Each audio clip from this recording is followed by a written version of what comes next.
So much performance for the price. This little unit works right out of the box. No networking skills are necessary, but I would recommend downloading Winbox and changing only the default IP, 192, 168, 88, 1, but also adding a password to this just in case. The OS allows you to do so much from blondes to shutting off the LEDs, but if you just want to connect some 10 GB devices, it will certainly do that as well. I am getting great speeds, around 350 megabytes per second from Sever to NAS, and that is quite good when you consider they are both spinners in a RAID 6. Don't mind the rotation of the first photo, couldn't get it to correct after spinning it every which way to post it. Highly recommend. I bought a pair of these MikroTiks in lieu of Ubiquiti Fiber XG switches to get some affordable 10dB/E networking in my home. My existing 70-foot Cat6 outdoor run, and CCA wire at that, picked right up on 10 gig between the two switches on a pair of iPoleX copper adapters.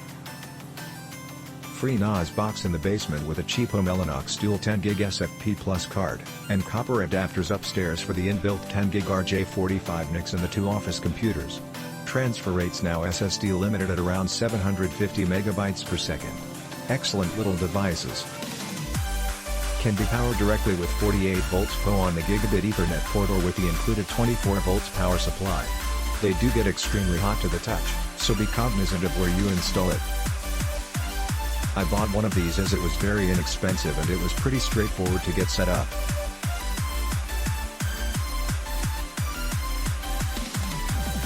While I did run into some initial teething issues with VLAN configuration, it ultimately ended up being that the upstream switch was misconfigured, rather than the fault of the MikroTik. So far, everything has worked great and I'm so happy that my servers are all at 10G now. I have my VMware server, my free NAS box, and my Edge switch connected to the MikroTik switch with a fourth port for the future. To answer the basic questions, use Cisco-compatible SFPs. FiberStore has them for $15/pp. The Ethernet port can be used for management and are downlinked to distribution switches. In my case, I'm using the power adapter it ships with to power it, and the 10G fiber carries management traffic on a separate VLAN. If you have a PO switch, you can use the 1G port to power the MikroTik, however watch out for traffic loops. When you first get the device, it will boot into route. There is a small instruction paper that will tell you how to boot into SWOS mode, for switching only instead of switching and routing. Device is fanless, so it tends to get very warm to the touch. I have it on a shelf at the back of my rack so it's up and out of the way. If you're looking at getting into 10G networking without ponying up a lot of cash for only a few servers, this is the most inexpensive method to get there without sacrificing performance. I'm using this to connect my Unraid machine to my network without having to directly connect my computer with a ConnectX route. Now my internet passes through the switch and I only need one connection, and I don't have to worry about setting up manual addresses or anything.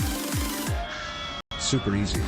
Only issue I had was when I tried to use Routeros, I couldn't get my devices to communicate.